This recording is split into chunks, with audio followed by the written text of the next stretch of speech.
청소년들 이쪽에 앉아 있어요. 우리 청소년들 반갑습니다.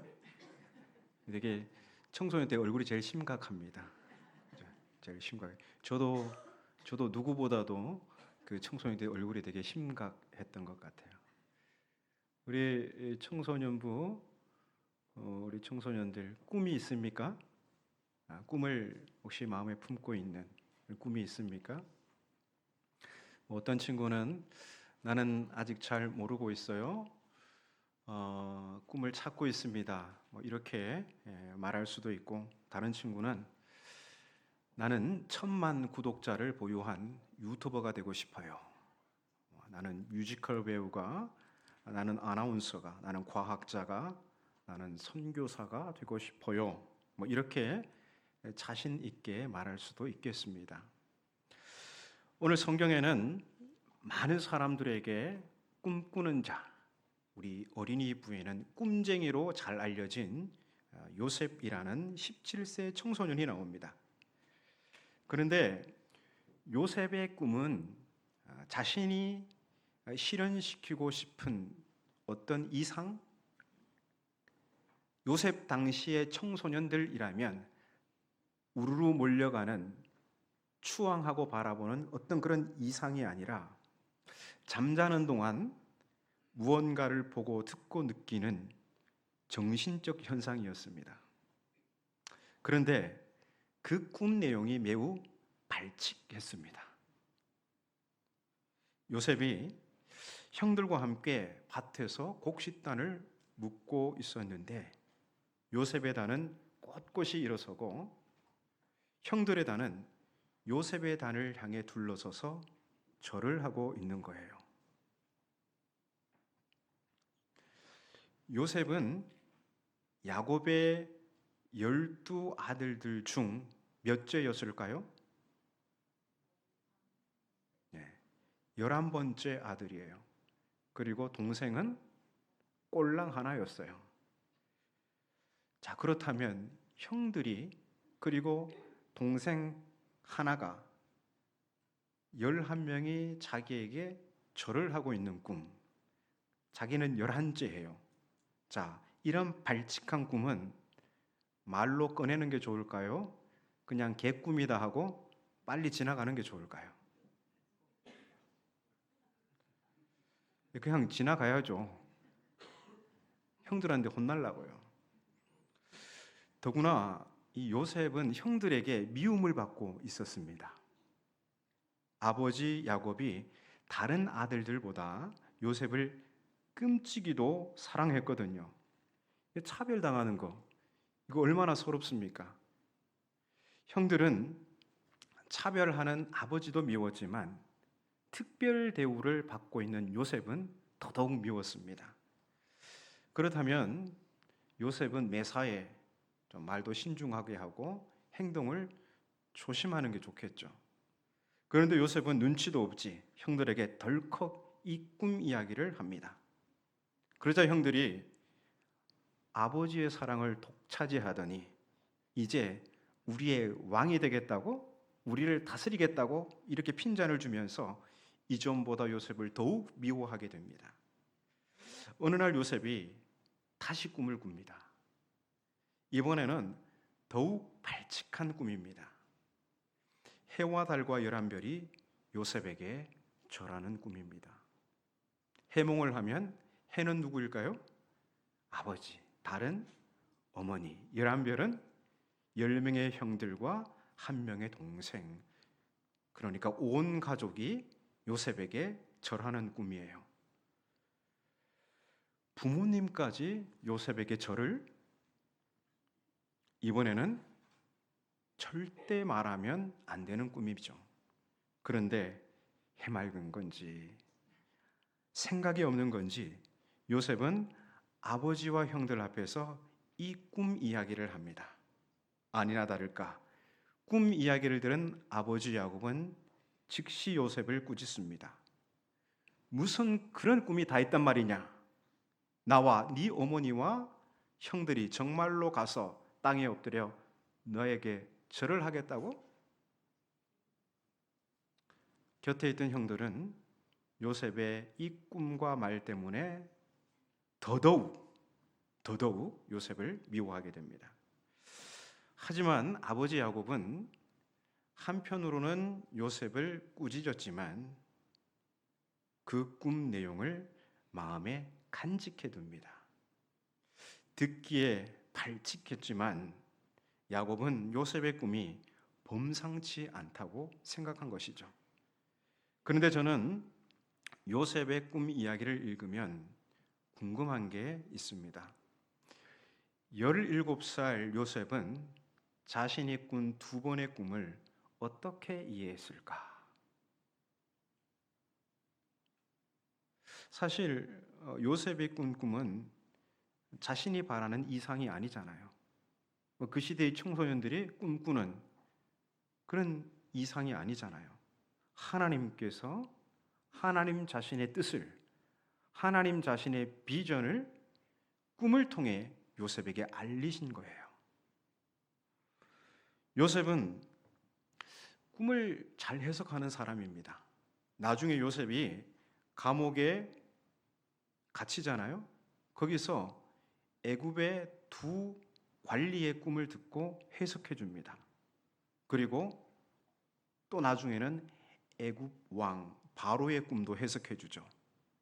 그리고 모두 요셉이 해석한 대로 그대로 다 이루어졌습니다. 자, 그렇다면 17세 청소년 요셉은 그때 두 번 꾼 그 꿈을 어떻게 이해했을까? 야, 이 꿈은 내가 저 먼 나라 이 애굽에 가서 내가 총리가 될 것이다.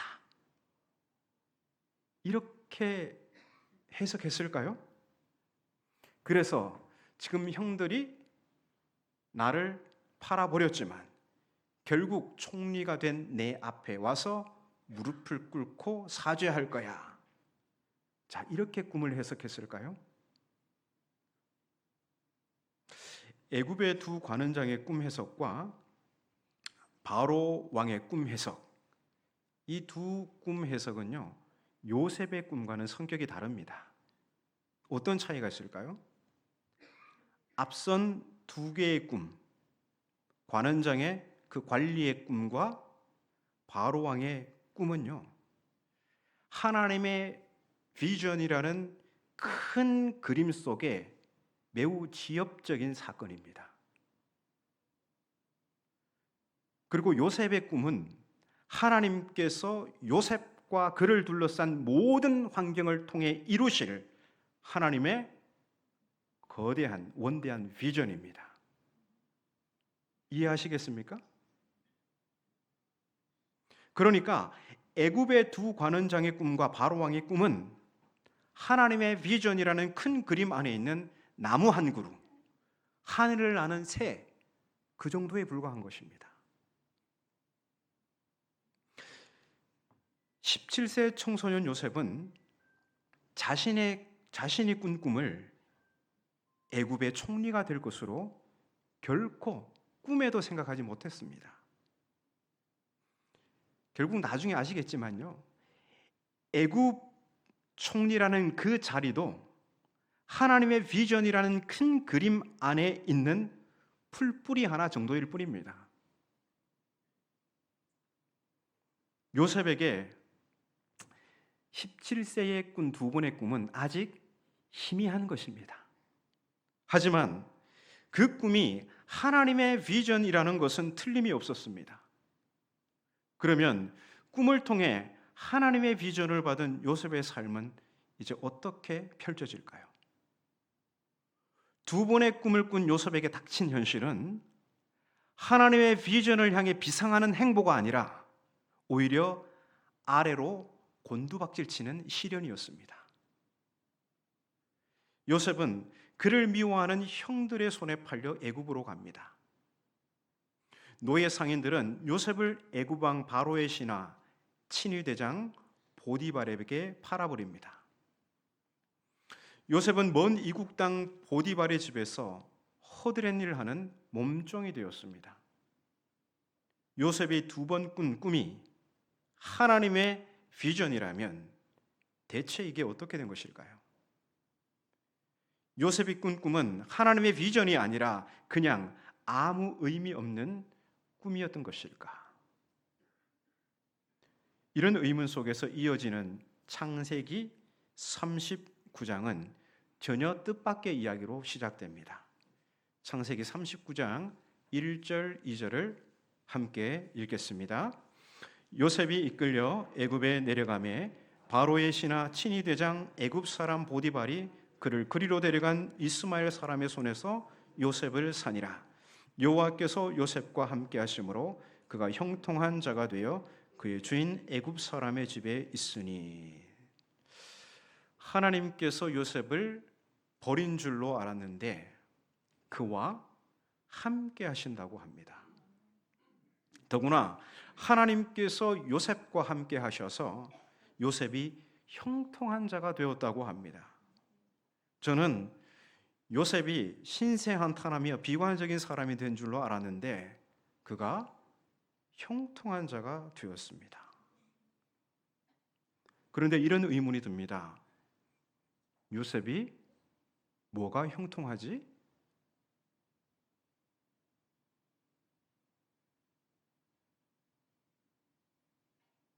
요셉은 지금 형들에게 버림받고 먼 이국 땅에서 몸종 신세가 되었습니다. 아버지 집에 있었다면 채색옷 입고 꽃가신 신고 얼마든지 좋은 삶을 누릴 수 있었어요. 그런데 지금 먼 땅에 팔려와서 몸종이 되었다니까요. 뭐가 형통하죠?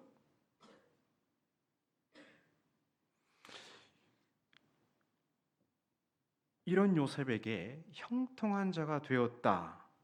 좀 받아들이기가 어렵습니다.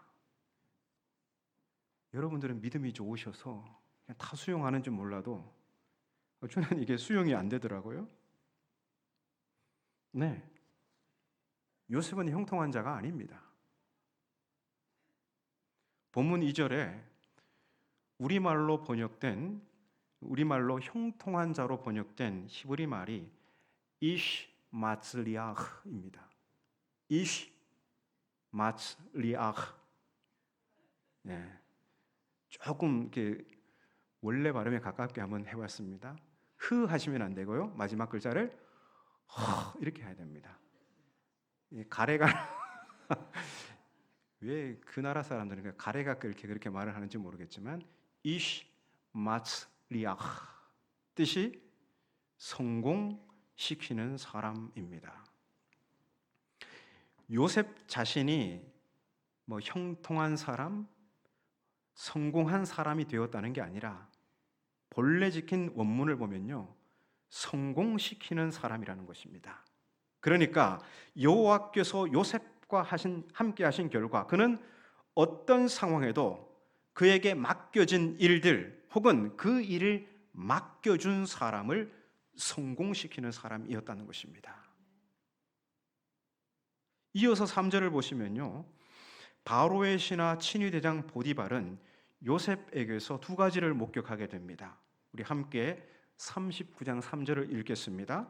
그의 주인이 여호와께서 그와 함께 하심을 보며 또 여호와께서 그의 범사에 형통하게 하심을 보았더라.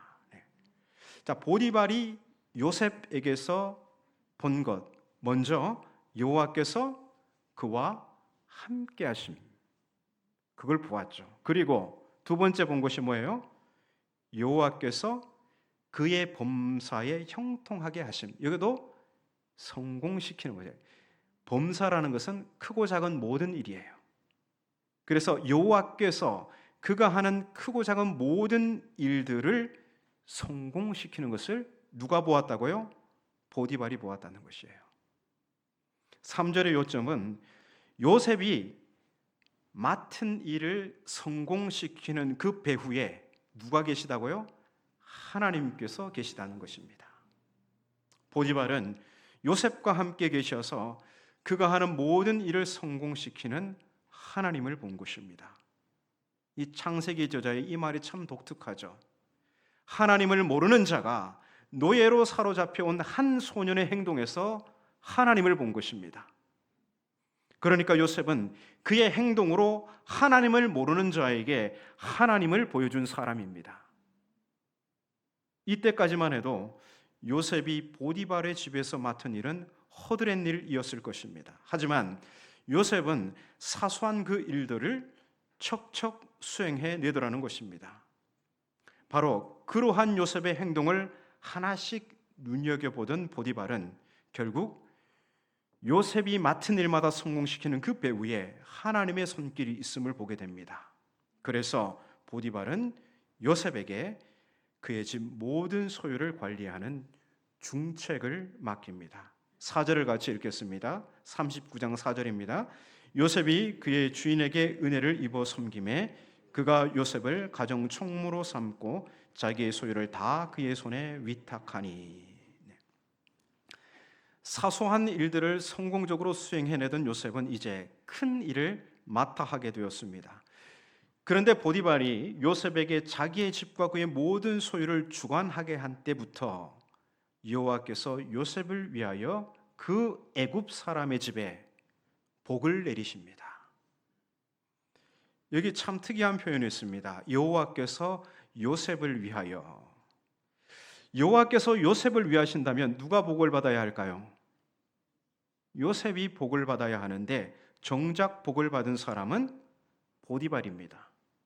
그러니까 요셉은 자신을 성공시키는 사람이 아니라 그와 함께 하시는 하나님을 힘입어서 그가 맡은 일과 그 일을 맡겨준 주인을 성공시키는 사람이었습니다. 참으로 충직한 청직이죠. 이렇게 잘 나가던 요셉이 어쩌다 강간미수라는 혐의를 뒤집어쓰고 감옥에 갇히게 됩니다.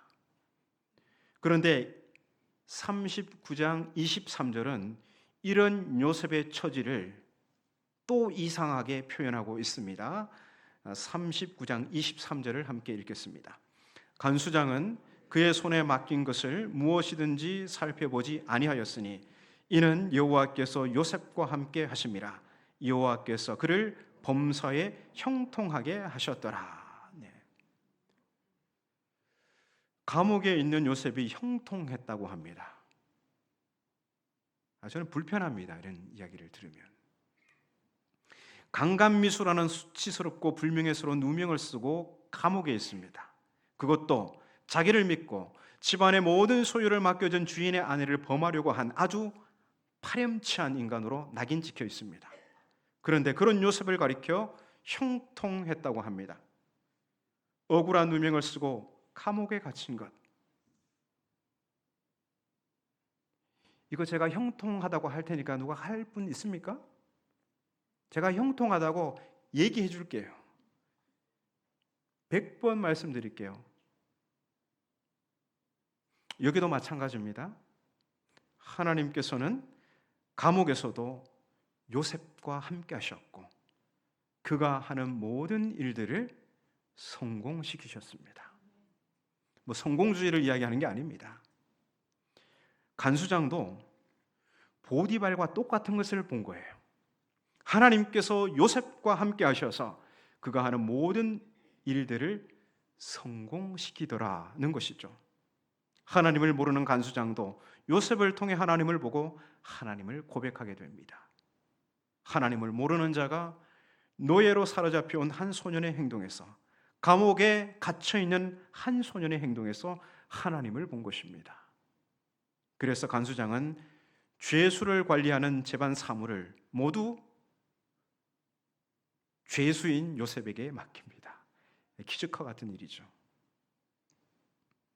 요셉은 겉으로 보면 이리 치이고 저리 치이고 그러는 것 같지만, 사람의 눈에는 그렇게 보이지만 요셉은 환경을 초월해서 하나님의 비전을 향해 비상하고 있습니다.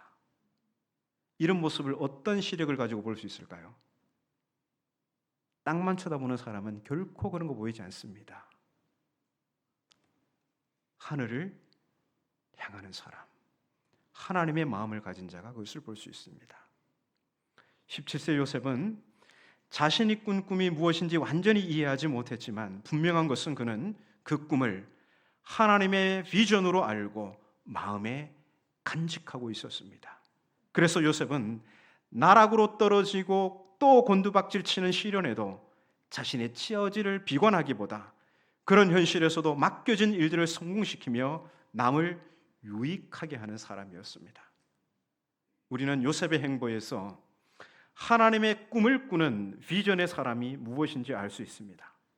비전의 사람은 하나님께서 이루신 일이 무엇인지 정확히 알 수 없으나 그럼에도 날 부르신 하나님의 비전이 있음을 확신하고 어떠한 환경에서도 그와 함께 하시는 하나님을 힘입어 맡겨진 일들을 성공시키고 그 일을 맡겨준 사람을 유익하게 하는 사람입니다. 다시 말해서 비전의 사람은 지금 내가 발딛고 있는 그 자리를 하나님께서 불러주신 소명의 자리로 알고 지극히 현실을 살아가는 사람입니다.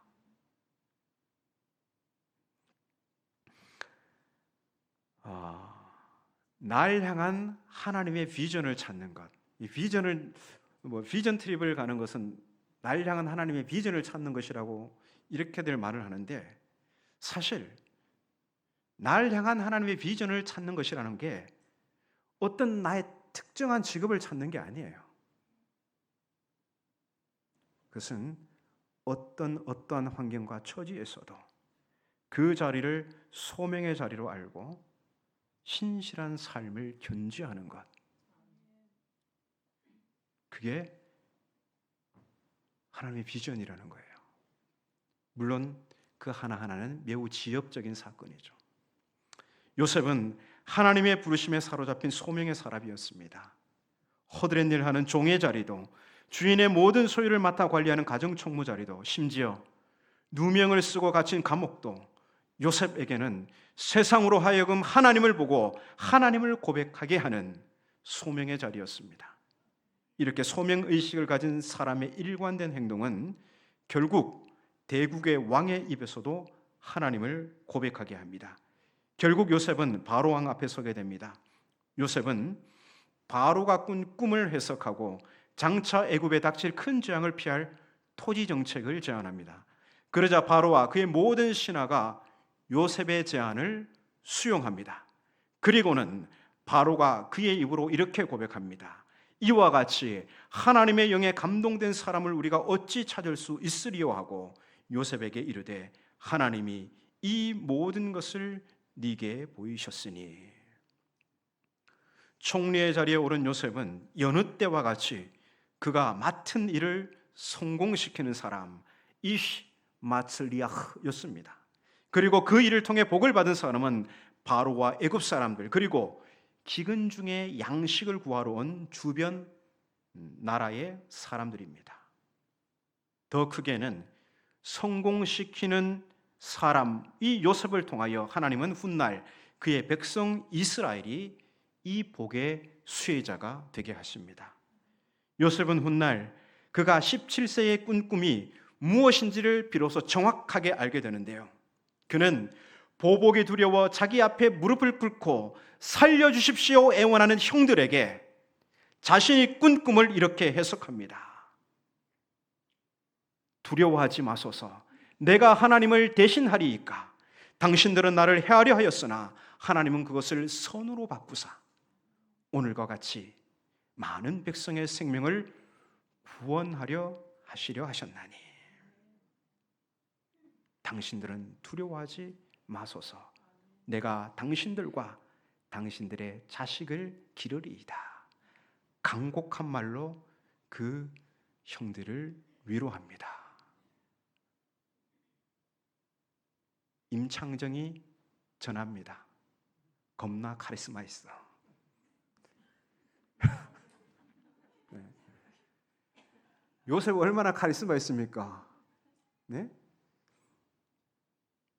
얼마나 카리스마 있어요. 요셉의 꿈은 그가 가족 내에서 특별한 위치를 차지하는 게 아니라 그를 통해 세상을 구원하시려는 하나님의 비전이었습니다. 17세 요셉은 꿈을 통해 그에게 주신 하나님의 비전을 또렷이 알 수 없었지만 그는 안개와 같은 그 비전을 가슴에 품은 사람이었습니다. 그래서 꿈을 꾼 후 그의 삶이 곧바로 아래로 곤두박질 쳤음에도 그는 신세 한탄도 좌절도 하지 않았습니다. 애굽으로 팔려가는 요셉을 보면서 형들은 요셉의 꿈을 비웃었겠지만 하늘의 눈으로 보면 노예로 끌려가는 요셉의 발걸음은 하나님의 비전을 향해 걸어가고 있었던 것입니다. 여러분, 비전이라는 낱말을 어떻게 이해하고 있습니까? 비전. 저는 하나님의 관점으로 바라보는 시력, 이렇게 풀이합니다. 하나님의 관점으로 세상을 바라보는 시력. 하나님의 관점으로 지금 내 처지와 현실을 바라보는 시력. 이게 비전이라고 생각합니다. 그래서 비전의 사람은 하나님의 시력으로 사는 사람입니다. 하나님의 시력을 가져야 애굽으로 팔려가는 처참한 현실도 하나님의 뜻을 이루기 위한 영광의 발걸음이 되고, 하나님의 안목을 가져야 누명을 쓰고 갇힌 감옥도 세상으로 하여금 하나님을 보고 하나님을 고백하게 하는 증인의 현장이 됩니다. 이제 내일부터 2박 3일 대마도로 비전 트립을 떠나는 청소년, 청년부 형제자매님들, 비전 트립은 날 향한 하나님이 정하신 직업을 발견하는 시간이 아닙니다. 날 향한 하나님의 비전을 선명하게 발견해야 그것이 목적을 이룬 것도 아닙니다. 요셉이 그랬던 것처럼 하나님의 비전은 그게 이루어지기까지 누구에게나 희미합니다. 중요한 것은 여러분이 어디에 있든 무엇을 하든, 나아가 어떠한 환경과 처지에 있든 지금 여러분이 발을 딛고 있는 그 자리가 하나님께서 불러주신 소명의 자리라는 사실에 있습니다. 요셉이 그랬던 것처럼 우리가 소명의 자리에서 하는 일들은 세상을 구원하시고자 하시는 하나님의 비전이란 큰 그림 안에, 그 큰 그림을 이루는 나무 한 그루요 꽃 한 송이입니다. 그러니 하나님의 비전 안에는 보디발의 집도 있고 감옥도 있고 애굽 왕실도 있는 것입니다. 그 모든 환경이 하나님의 비전이라는 큰 그림을 이루는 각각의 요소들이라는 것이죠. 그래서 비전의 사람은요, 환경에 매이지 않습니다. 우리가 선 그 자리가 어떤 환경이든 바로 그 자리에서 여러분과 함께 하시는 하나님을 힘입어 하는 모든 일들을 성공시키십시오. 그리고 그로 인해 타인을 유익하게 하고 타인을 복되게 하십시오. 그러면 그 사람들이 여러분들을 통해서 하나님을 보고 하나님을 고백하게 될 것입니다. 그리고 하나님께서 마침내 그런 요셉을 높여주신 것처럼 하나님께서도 여러분을 높여주실 것입니다.